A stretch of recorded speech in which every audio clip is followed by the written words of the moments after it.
उन्हाळा स्पेशल कैरीची कढी कशी बनवायची आज आपण ते बघणार आहोत। बनवायला अतिशय साधी सोपी आहे, पटकन बनणारी आहे आणि चटपटीत बनते। अहो कैरी बघूनच किंवा तिच्या नावानेच तोंडाला किती पाणी सुटतं। आपण ही कढी मस्त वाफाळता भात आणि कैरीची चटपटीत अशी कढी असल्यावर खूपच छान। एकदा बनवली ना की सारखी सारखी बनवाल।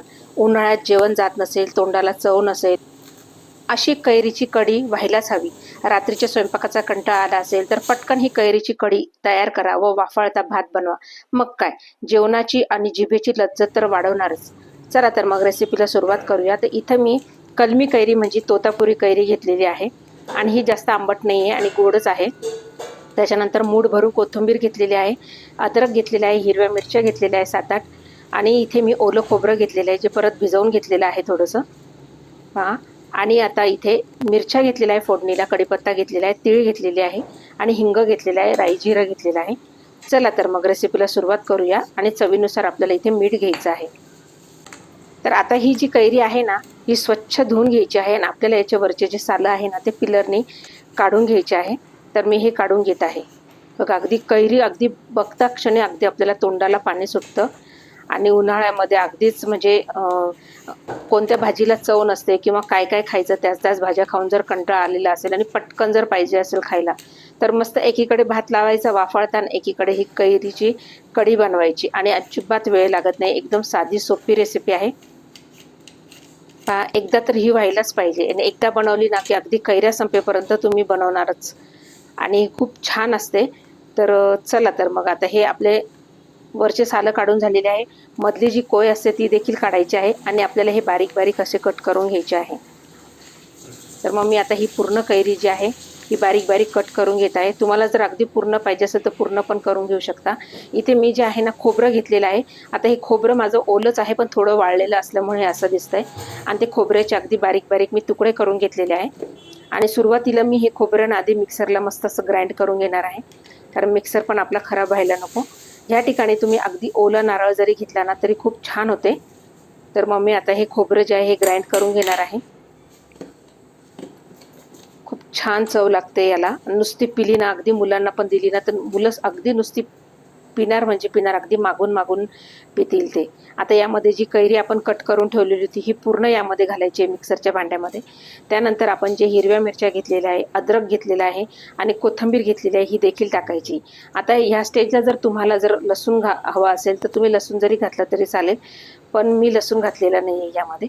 आता हे सगळं आपल्याला यामध्ये मिक्सरच्या भांड्यात घालून घ्यायचं आहे आणि अगदी थोडंसं पाणी यामध्ये घालून घ्यायचं आहे आणि मग नंतर मस्त असं वाटण करून घ्यायचं आहे याचं। पाहू शकता अगदी, आणि कलर पण किती सुंदर आलेला आहे, अगदी हिरवा हिरवागार आणि पाहूनच अगदी त्याचा सुगंध सुटतोय ना, अगदी पाहूनच आपल्या तोंडाला पाणी सुटतंय आणि भूक पण वाढते लगेचच।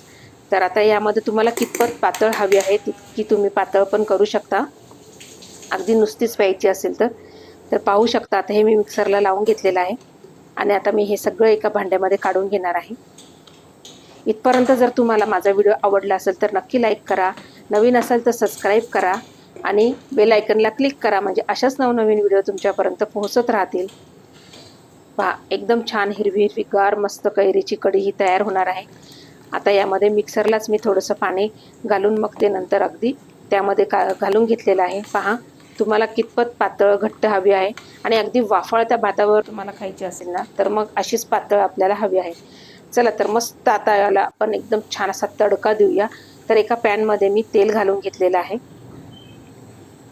मस्त असं आपलं तेल छान अगदी गरम झालं ना की त्यामध्ये आपल्याला 1 चमचा जिरं घालून घ्यायचं आहे, 1 चमचा राई घालून घ्यायची आहे आणि मस्त अगदी तडतडू द्यायचं आहे। अगदी खमंग फोडणी व्हायला पाहिजे ही। मस्त आपली ही कैरीची कढी जी आहे ती तयार होणार आहे। त्यानंतर मी इथं तीळ घेतलेला आहे। इथं जर तुम्हाला वाटलं ना तर उडदाची डाळ पण घेतली तरी चालणार आहे। काही लाल सुक्या मिरच्या घेतलेल्या आहे, कढीपत्ता तर मात्र अवश्य घाला। तर इथे मी कढीपत्ता सुद्धा घालून घेतलेला आहे,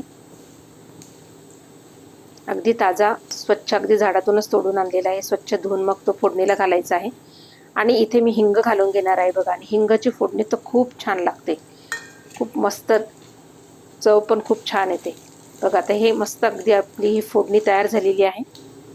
आता ही फोडणी आपण जी कैरी ग्राइंड करून ठेवलेली होती ती यामध्ये घालायची आहे बघा। असं मस्त चरका बसला पाहिजे, आवाज येतोय ना, एकदम छान असा मस्त अशी मस्त तडका बसला पाहिजे. अशी ही आपली कैरीची कढी जी आहे ती तयार होणार आहे बघा. आता यामध्ये इथे चवीनुसार आपल्याला मीठ घालून घ्यायचं आहे आणि व्यवस्थित आपल्याला हे सगळं मिक्स करून घ्यायचं आहे.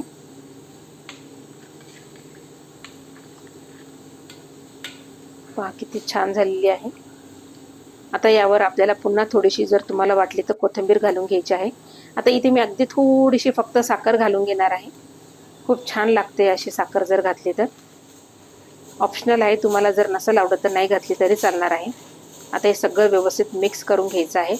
तर इथे आपली चटाकेदार चटपटीत मस्त आपली कैरीची कढी जी आहे ती तयार झालेली आहे. तुम्ही पाहू शकता व्हिडिओ दाखवल्याप्रमाणे. तर एकदा नक्की तुम्ही ट्राय करा, बनवून बघा, तुम्हाला नक्कीच आवडेल. आणि मस्त मी आता कुकर पण लावलेला आहे आणि मस्त वाफाळता भात आणि कैरीची कढी, आहा हा, खूपच अगदी मस्त तोंडाची आणि जिभेची चव वाढवणारी. तर एकदा नक्की करा आणि मला कमेंट करा. चला तर मग, धन्यवाद.